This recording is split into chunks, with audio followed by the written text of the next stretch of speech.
Next topic is negotiability. Negotiability का मतलब क्या होता है कि आप इसको नेगोशिएट कर सकते हो, आगे किसी को दे सकते हो जो आपके पास नेगोशिएबल इंस्ट्रूमेंट है। और नेगोशिएबल कब माना जाएगा? जब उसमें ये वर्ड्स लिखे होंगे, पे ए टू ऑर्डर ऑफ ए, पे ए और बी, पे ए एंड बी। जब और बी होता है इसका मतलब या ए या बी। आप पेमेंट ए को भी कर सकते हो या फिर बी को कर सकते हो, लेकिन ए एंड बी का मतलब है जब ए और बी दोनों साथ में होंगे तभी आप उनको पेमेंट कर सकते हो। पे ए और बियरर, बियरर क्या होता है? जिसके पास भी कोई इंस्ट्रूमेंट होता है पेमेंट उसी को हो जाती है, नाम लिखा हो या ना लिखा हो ज़रूरी नहीं है। पे बियरर जिसके हाथ में होगा उसी को मिल जाएगी। अगर इस तरह से कुछ लिखा हुआ है कि पे ए ओनली, या फिर लिखा हुआ है pay A and no one else, ऐसी कोई कंडीशन नहीं होती है, ये एप्लीकेबल नहीं होती है। इसके बाद है presumptions as to negotiable instrument. कुछ चीज़ें ऐसी हैं जो हम एज्यूम करके चलते हैं कि ये तो होना ही होना चाहिए नेगोशिएबल इंस्ट्रूमेंट में। सबसे पहली बात है कंसिडरेशन। आप किसी को चेक काट के देते हो, ये नहीं लिख के देते हो किसके लिए काट के दे रहे हो, लेकिन ये एज्यूम करके चलते हैं हम कि उसके पीछे कोई ना कोई कंसिडरेशन होगा।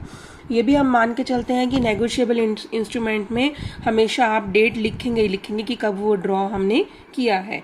टाइम ऑफ एक्सेप्टेंस, किस टाइम पे आपने ये बिल एक्सेप्ट किया था वो भी लिखा होगा, इसकी मैच्योरिटी डेट भी लिखी होगी। Everything should be mentioned on the instrument. Time of transfer, किस टाइम आप उसको ट्रांसफ़र कर रहे हो, अगर आप किसी थर्ड पार्टी को ट्रांसफ़र कर रहे हो तो डेट ऑफ ट्रांसफ़र भी लिखा होगा। और ये भी ज़रूर होना चाहिए कि जब आप ट्रांसफ़र कर रहे हैं तो बिफोर इट्स मैच्योरिटी हो। नेक्स्ट है ऑर्डर ऑफ एंडोर्समेंट। जब आप एंडोर्समेंट कर रहे हैं, ए ने बी को दिया, बी अगर सी को दे रहा है, तो उस केस में जब भी आप इंस्ट्रूमेंट को एंडोर्स करते हैं तब हमें क्या करना है? In the order in which they appear their own, यानी जो उसका प्रॉपर ऑर्डर है, प्रॉपर सीक्वेंस जो पहले वाला है वही आप उसको फॉलो करेंगे। स्टैम्प, अगर हमारा कोई भी नेगोशिएबल इंस्ट्रूमेंट स्टैम्प नहीं होगा और अगर वो गुम हो जाता है तो उसके लिए कोई कार्यवाही नहीं होगी, तो इसीलिए अगर वो स्टैम्प होगा तो आप उसके लिए कोर्ट में जा सकते हैं। Holder in due course, holder in due course बहुत इंपॉर्टेंट टॉपिक है, एग्जाम में ये बहुत बार आ जाता है। What is holder in due course? Holder in due course का मतलब, ये मैंने पहले भी आपको शायद वीडियो में बताया है कि जो भी पर्सन किसी नेगोशिएबल इंस्ट्रूमेंट को ले रखा है, जिस पर्सन ने, अगर उसने गुड फेथ में लिया है, चाहे वो फ्रॉड भी है, उसने फ्रॉड नहीं किया लेकिन उसको उसके बारे में कुछ पता भी नहीं है, अगर उसमें गुड फेथ इंक्लूडेड है और उसने अपनी कंसिडरेशन पे की है उसके लिए, तो वो उसका लॉफुल ऑनर माना जाएगा, वो होल्डर इन ड्यू कोर्स माना जाएगा, उसमें उसका कोई फॉल्ट नहीं माना जाएगा। प्रूफ ऑफ प्रोटेस्ट, वो कहता है कि अगर आप that in a suit upon a instrument which has been dishonoured, अगर कोई डिसऑनर्ड हो गया है चेक, तो उसके लिए कोई केस हुआ है तो द कोर्ट जो है वो आपसे प्रूफ मांगेगा, और जब तक आप प्रूफ नहीं दे देते हैं, मतलब आपका वो प्रूफ नहीं हो जाता है, तब तक वो आपको डिसअप्रूव नहीं करेंगे। नेक्स्ट टॉपिक है types of negotiable instrument. Mainly हमने 3 टाइप के करने हैं, इंस्ट्रूमेंट हैं तो बहुत सारे, लेकिन हमें मेन 3 करने हैं, promissory note, bill of exchange and cheque. तो सबसे पहले हम करेंगे, मैं आपको मीनिंग बता देती हूँ तीनों का। प्रोमिसरी नोट, नाम से पता चल रहा है प्रॉमिस, ये एक नोट है, मैंने लिख के दे दिया कि मैं प्रॉमिस करती हूँ मैं इस ए को इस डेट को इतने रुपए की पेमेंट कर दूंगी, उसको हम बोलेंगे प्रोमिसरी नोट। तो किसने लिखा इस नोट को? जो प्रॉमिस कर रहा है कि मैं पे कर दूंगा।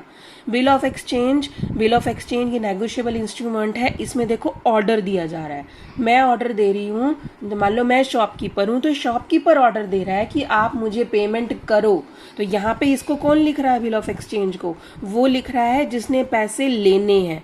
प्रॉमिस कौन कर रहा था? जिसने पैसे देने थे। थर्ड है चेक। चेक आप सभी को पता है चेक क्या होता है, ये भी ऑर्डर है, लेकिन किसको? हम बैंक को ऑर्डर दे रहे हैं कि आप ए को मेरे बिहाफ पे पेमेंट कर दो मेरे अकाउंट में से, तो ये भी ऑर्डर है, लेकिन आप ऑर्डर किस लिए कर रहे हो? कि आप मेरी पेमेंट करो, किसी दूसरे पर्सन को कह रहे हो। यहाँ पे ऑर्डर आप किसको दे रहे हो? बैंक को दे रहे हो कि आप मेरे अकाउंट में से इस पर्टिकुलर पर्सन को पेमेंट कर दो। तो ये प्रॉमिस हो गया, ये ऑर्डर और ये ऑर्डर टू बैंक, ये तीनों हैं हमारे। तो एक एक करके हम इनको समझेंगे। सबसे पहले है प्रोमिसरी नोट। मैंने आपको अभी ये बता ही दिया है कि एक प्रॉमिस होता है, सबसे इम्पॉर्टेंट ये राइटिंग में होना चाहिए, ठीक है। और साइंड बाय द मेकर, जो इसको बना रहा है वही साइन करेगा, क्योंकि वही प्रॉमिस कर रहा है कि मैं पेमेंट करूंगा। To make a certain sum of money only to and to the order of a certain person, जिस पर्सन का नाम लिखा होगा सिर्फ उसी को ही पेमेंट करेगा, या फिर अगर उसने लिखा है बियरर, जिसके पास भी इंस्ट्रूमेंट होगा वो उसी को पेमेंट कर देगा। अब इसके कुछ फीचर्स हैं जो आपको याद रखने हैं। ये राइटिंग में होना चाहिए। इट एक्सप्रेस प्रॉमिस, ये अनकंडीशनल होता है, कोई कंडीशन इसके साथ हम अटैच नहीं करते हैं। साइंड बाय द मेकर, जो इसको बना रहा है वही साइन करता है। मेकर मस्ट बी सर्टेन, अगर मेकर का ही पता ही नहीं है, श्योर नहीं है, तो वो बनाएगा कैसे। पेई मस्ट बी सर्टेन, जिसको पेमेंट करना है उसका भी नाम लिखा होना चाहिए, जो लिख रहा है उसका नाम भी लिखा होना चाहिए। The promise should be to pay money and money only, सिर्फ आप मनी की पेमेंट का प्रॉमिस करोगे, आप ये नहीं कहोगे कि मैं तेरे को इस डेट को ये चीज दे दूंगा। नो, आपको मनी के बारे में ही बात करनी है प्रोमिसरी नोट में, और अमाउंट भी फिक्स होना चाहिए।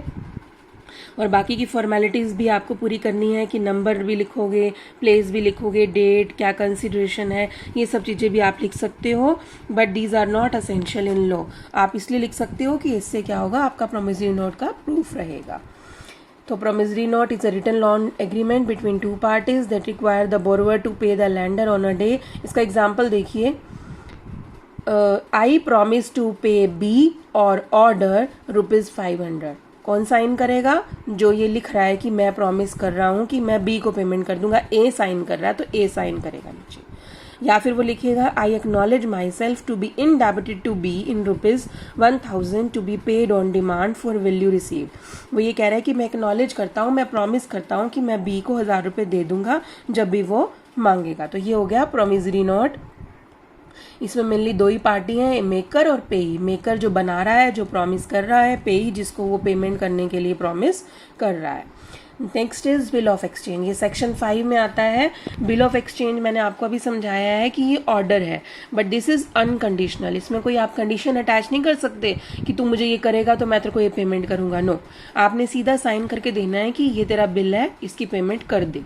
तो दैट इज द डायरेक्शन। एक पर्सन ऑर्डर दे रहा है एक दूसरा सर्टेन पर्सन को to pay a certain sum of money only to और to the order of certain person और to bearer of the document, या तो पर्टिकुलर पर्सन के लिए कह रहा है या फिर बियरर के लिए कह रहा है। तो bill of exchange is a written acknowledgement of डेब्ट रिटन बाय द क्रेडिटर। जिसने पैसे लेने हैं वो लिखता है, और जिससे पैसे लेने हैं उसको कहता है कि तुम मुझे ये पेमेंट कर दे। इसका एग्जाम्पल है I shall be highly obliged if you make it convenient to pay ₹1000 to Suresh. देखो उसने क्या कहा है कि तू इस पर्सन को पेमेंट कर दे। Mister Ramesh please let to the bearer have ₹1000। इसमें भी वो ऑर्डर कर रहा है कि आप जो भी जिसके भी मैं भेज रहा हूँ ये बिल, आप उसको पेमेंट कर दें। अब इसकी एसेंशियल कंडीशन भी देखो वैसी ही है, रिटर्न में होना चाहिए, कोई कंडीशन नहीं होनी चाहिए। ऑर्डर लेटर होता है, एक लेटर बनाया जाएगा जिसमें ऑर्डर दिया जाएगा। सिग्नेचर ऑफ ड्रॉयर, तो इसमें आपको समझ आ ही गया होगा कौन ड्रॉ कर रहा है इसको, कौन लिख रहा है बिल ऑफ एक्सचेंज को, जिसका सामान है, जिसको पैसे लेने हैं। ठीक है, जिसको पैसे लेने हैं वो ऑर्डर के लिए लिख के दे रहा है तो वही साइन करेगा। फिक्स अमाउंट होना चाहिए, payment to a specified person, जिसको पेमेंट करनी है उस पर्सन का नाम होना चाहिए, फिक्स डेट होनी चाहिए, स्टैम्प्ड होना चाहिए, और कितनी वैल्यू रिसीव करनी है वो भी मेंशन होना चाहिए। इसमें 3 पार्टीज होती हैं, ड्रॉअर, ड्रॉई और पेई। क्योंकि देखो ड्रॉअर कौन है, जो लिख रहा है बिल कि तू पेमेंट करेगा, इस पर्सन को पेमेंट कर देना। हो भी सकता है कि वो ड्रॉयर खुद को पेमेंट करने के लिए पैसे मांग रहा है, या फिर वो ये भी लिख सकता है कि आप बी को पेमेंट कर देना। ड्रॉई कौन है, द पर्सन डायरेक्टेड टू पे, जिसको हम ऑर्डर कर रहे हैं कि आपने पेमेंट करनी है, वो हो गया ड्रॉई।